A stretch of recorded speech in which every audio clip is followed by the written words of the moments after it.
Merry Christmas and Happy Hanukkah. Remember, I will be gone from the 25th to the 28th, and if you miss me, go sign up on Patreon. We are going to be talking about how to become a body language expert, just like the big dogs. I am not an expert. I was sitting there thinking about it last night. I was like, you know what? I have a lot of people that ask, how do you do this? How do you become this?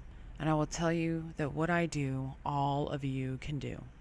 I honestly believe that because society has turned so technological to where we do not depend on interaction between human to human anymore, and it's more interaction between human to your tablet, human to the computer, human to the phone, human to the smartphone, that the skills that you were born with, that is your first language, are just rusty and somewhat forgotten. And we're going to look at some body language experts. When you read my about section, I stayed in there that I had a lot of arguments with sociology and the psychologist. I took a political class, but that was a nightmare. I have never heard so much BS than when I took that political class. Those classes were teaching manipulation. How do you manipulate people? This is their acts, and if you do this, you'll get this response. It did not actually teach anything as far as mentality. And I'm not talking about political science, I'm talking about the sociology and psychology. Oh, you got a little bit, the development stage, but mostly what you got was how to manipulate. So I Googled it last night and pretty much picked the 3 people that showed up on the first page. So I'm going to assume that they get Googled quite a bit. And we're going to see exactly what makes them experts. And I found samplings on 2 of them. I could not find a sampling on the 3rd one. The first one sampler is Janine Driver, and she is on CNN. She's on CNN quite a bit. I picked out this one. Putin's body language back in 2008, but denies studying him again with respect to what's going on in Ukraine. Janine Driver joins us now live from Washington for more. She's the author of the book You Can't Lie to Me and the president of the Body Language Institute. So Janine, what kinds of things? All right, now he's asking her for specifics. Putin first broke his silence on the Ukraine at a press conference earlier this week. What did you take away from his body language while he was defending his actions and blaming Western powers, especially the United States, for causing, I think he called it, anarchy and an armed coup in Ukraine? Well, you see with his right hand, he did just a second ago a 0. Literally, this is how he feels probably about the United States of America. And then he does a chop. And that chop with his hand is very aggressive. It's like a karate chop. It's very aggressive. We used to see with Bill Clinton and we saw with Tony Blair, they did the thumb of power. America, I want you to listen. He is not using this little thumb. The thumb of power is a combination of pointing and chopping. Putin is not doing that. He's not taking the softer approach. He is taking, this is who America is. He's calling us lab rats, that we're doing experiments. We don't know where the outcome is. We're big fat 0 in his book. He's trying to intimidate us with his nonverbals. What about deception? What are the signs of deception that helps him, for example, perhaps be a liar? Well, it's very interesting, Joe, that you're asking me that, because there are common signs. One is contempt, which is moral superiority. It looks like this. It's a smirk on our face, saying yes, but shaking your head no. And a big one is shoulder shrugs. A shoulder shrug is uncertainty. I don't plan on taking over the peninsula and the Ukraine. The problem with Putin is we see none of that. We know as a fact he's lying about his soldiers. He's trained those soldiers. He said he didn't train the soldiers. He's in there with a huge presence, thousands of soldiers. He's saying that those aren't his soldiers. We know he's lying, but we're not seeing any of those nonverbal tells. That makes him a... All right. And that is her take on Putin. We know he's lying, but we're not seeing any nonverbal tells. And what she picked out was signs that were taught for manipulation. It's how you appear more aggressive to the person or to the group that you're appearing to. But she couldn't pick out anything else. Now, I'm sure with the CNN that this was pre-planned and pre-done. And we couldn't get one thing of actual deception that she could pick out. And I've already taught you some basics. Now, she's either really bad at her job or she's purposely making Putin the bad guy. Now, I can't show you her bio. After I got to one of it was the Institute for, I was going to do a place to get so you could get your eye information. But I'm not allowed to share the website. Don't ask why. It's not allowed to be shared. Always find that suspect. Do not share our information. You have it on the web where anybody can click on it, but you can't share it. This is in her bio. It's the only part in her bio that talks about her qualifications. Whether your group needs, oh, that's not it. I put that, well, I'll just read it too. I'll just read that part too. Whether your group needs to learn, influence others, establish rapport, grow your membership, detect deception, investigate fraud, or negotiate business deals, New York Times bestselling author Janine Driver is the keynote speaker you are looking for. Janine is a retired federal law enforcement officer who today is a body language and detecting deception contributor to NBC Today's show Anderson Cooper, Live, Extra, and Dr. Oz show. She's also the CEO of the Body Language Institute, which the Washington Post called part of the thriving industry of consultants helping people to climb their career ladder. And that is all. There's no schooling. There's no life of hard knocks. That is her only schooling, is law enforcement. Now, not that law enforcement is bad or that you can't learn something from it, but what you're taught in law enforcement is how to manipulate those around you, especially people you're trying to arrest so that they don't fight you. How to recognize if they're going to fight you. It doesn't really make her great deception liar if she couldn't pick it out on Putin and said he had no tells. Why is that, Joe? Powerful liars literally focus on the rewards, not the consequences. Powerful liars literally, Joe, have a decrease in their cortisol, that stress hormone that's released when we're nervous. A powerful liar, in the moment of lying, has that decrease in cortisol and an increase in this happiness. They literally are so good, powerful liars. When one lie doesn't work, oh, you misunderstood me. What I meant to say was this. They have an increase in their cognitive functions. So in one lie... Okay. That is how she's talking about how he can lie because he's a powerful liar and he has a decrease in cortisol. And her example was if they lie, she goes, well, I meant for this. You misunderstood me. I'm trying not to demonize her. I really am trying to find nice things. It just really gets me that no matter how good of a liar you are, there's always a tell. There just always is. Whether it's the lack of movement, to the controlledness of your face, to the tapping of a foot, the abnormal things that you do when you're going into a lie, no matter how controlled or how many times you've said it, there's always a tell. Whether it's a speech type tell, a rehearsed tell, anything. And Putin, she doesn't say any of that. By the way, Putin didn't lie. He never invaded the Ukraine. He didn't invade Crimea. And before the hate, and before you start typing on your keyboard, Crimea voted shortly after the Kiev coup, and they voted, was it 80, 82%? Somewhere in that range, to join Russia. Russia had a treaty with Ukraine before the coup to have their military base in Crimea. They had a huge naval port in Crimea. And so, of course, when Crimea said, okay, we voted and we want to join you, Russia said, okay. Saves us a hell of a lot of hassle because we have an entire naval fleet there. My philosophy, if I catch you in one lie, you're probably lying the rest of the time. Let's move on to the next one. This is Patty Wood, also at the very top of the Google search parameter. Got to challenge you on the whole body language thing first right. off, because one person's fidget is just as I fidget in the chair. Perhaps that's just how people are. I mean, do we not, as a body language expert, do you not bring your own bias to what you're seeing? Actually, what we when we interpret body language as experts, get a baseline. Very, very true. And I teach interviews and interrogation techniques. Just like a polygraph test needs a baseline, a body language reader needs a baseline. So when we're looking at Bush's body language, we're noticing a change from the way he usually is. Okay, I see what you're saying here. So let's look at some recent tape. And again, this was from earlier this week. Okay. He was asked about Hurricane Katrina, and we're looking for blinks. Yes, Okay, blink we're rate. looking for It's like a blinks. polygraph test for arousal, the blink Okay, rate. let's listen in. Here we go. Okay.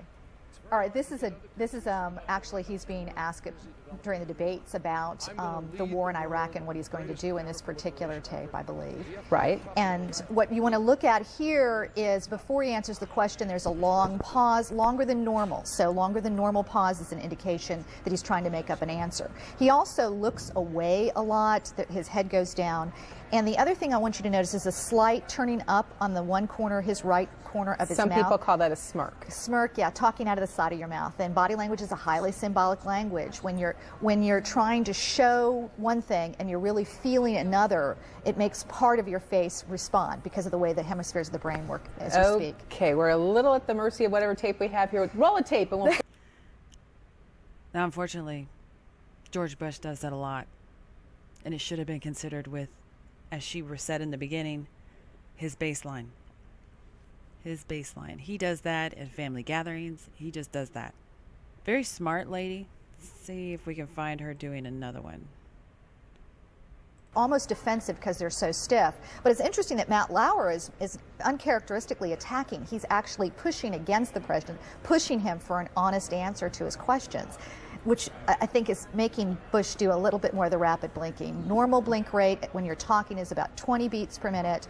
His, as you mentioned, went beyond 30, really unusual. So could that be something as simple as I'm not comfortable with the person I'm talking to, not that Absolutely. I'm lying, whatever? It can be nervousness. What you look for to detect deception is the timing of that cue. What was the ask where he did the rapid blinking?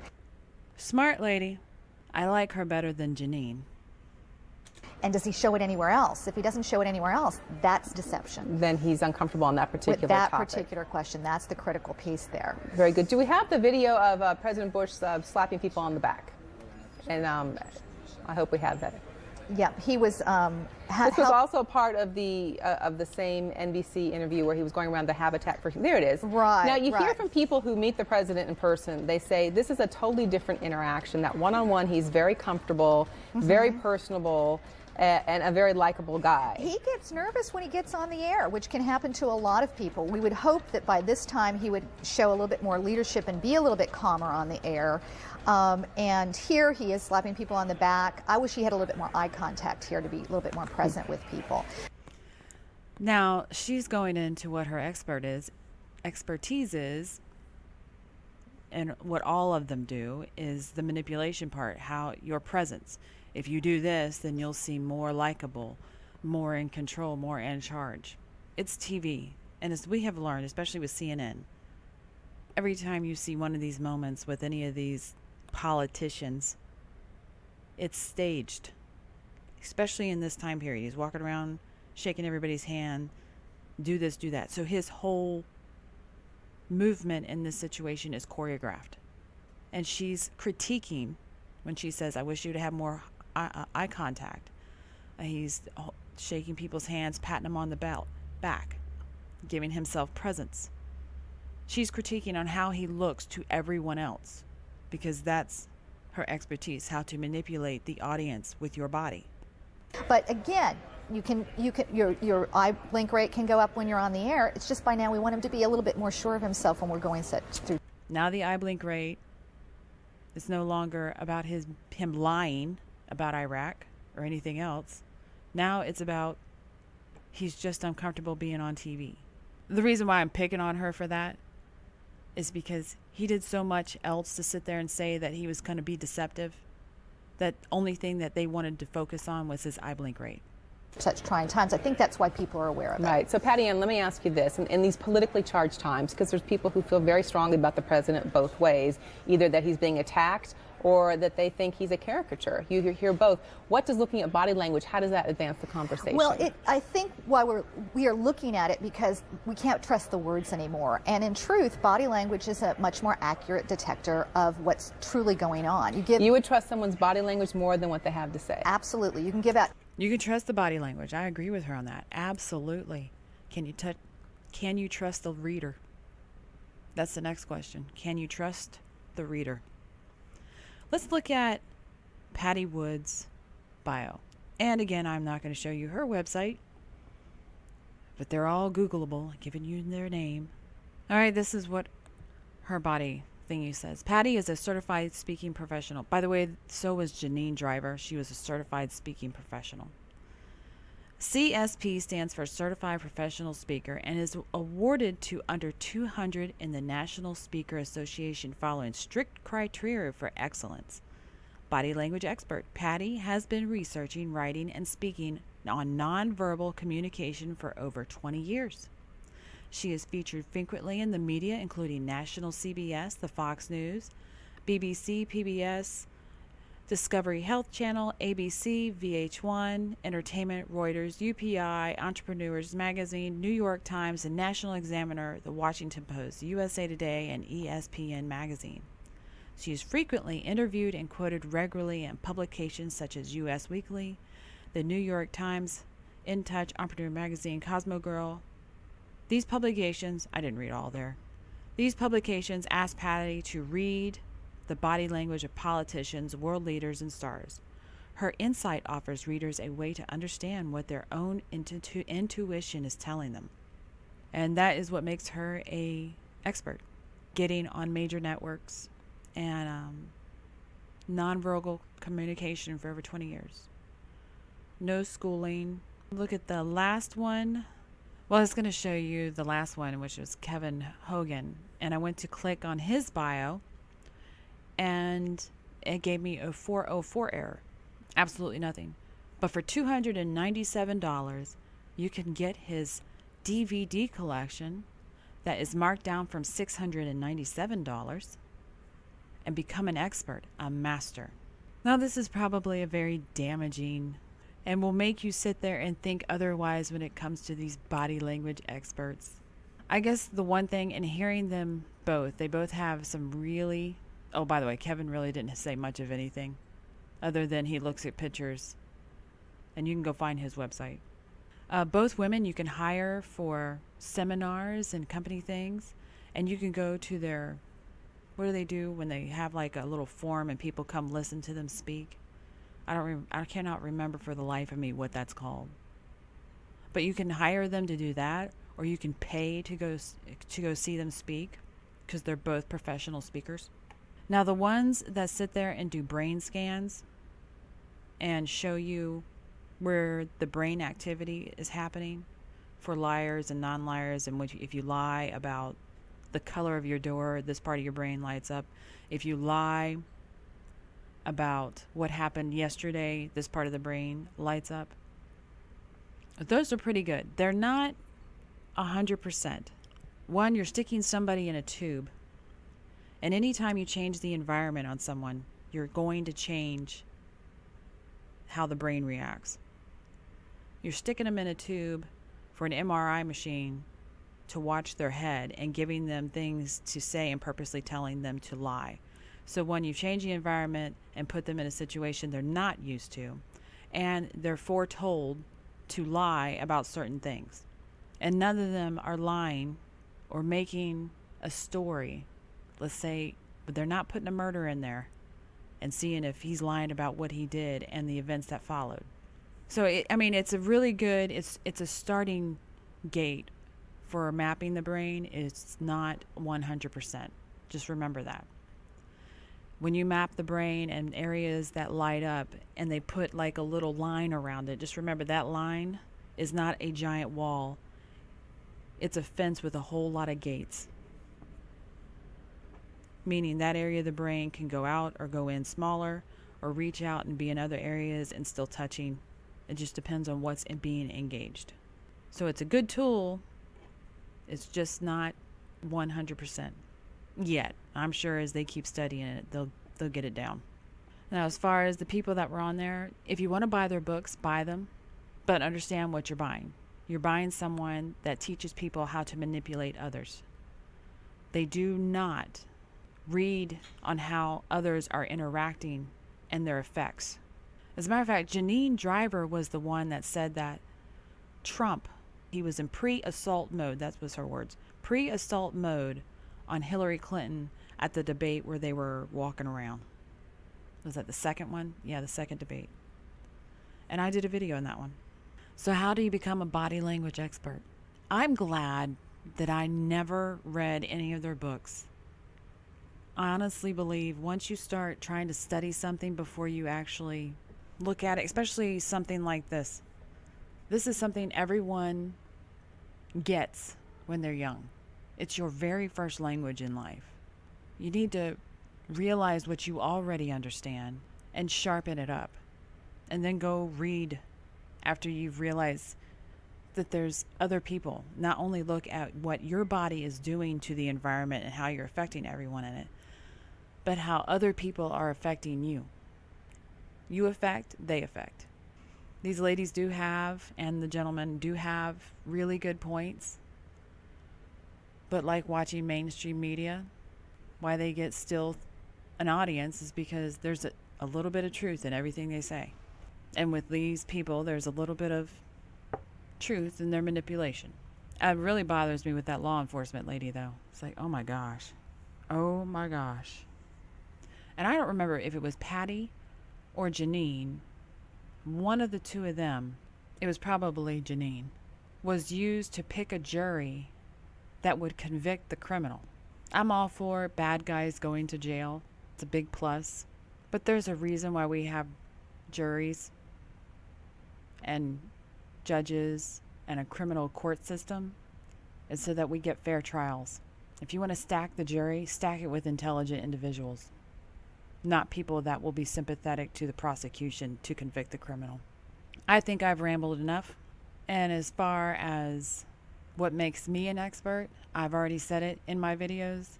There are some things that I don't know why they're doing that. It makes no sense to me. And I've also said I'm sure there's people in government that are a whole lot smarter than I am. I'm just trying to help you learn not to be manipulated anymore. There are things that I have done because of healthcare. And I would love to sit there and tell you some stories. But there's these letters that keep popping up every time I think about it. And it goes HIPAA. And people like to give it a name called HIPAA. If you liked it, leave a like. If you like the content, please subscribe. Thanks for watching.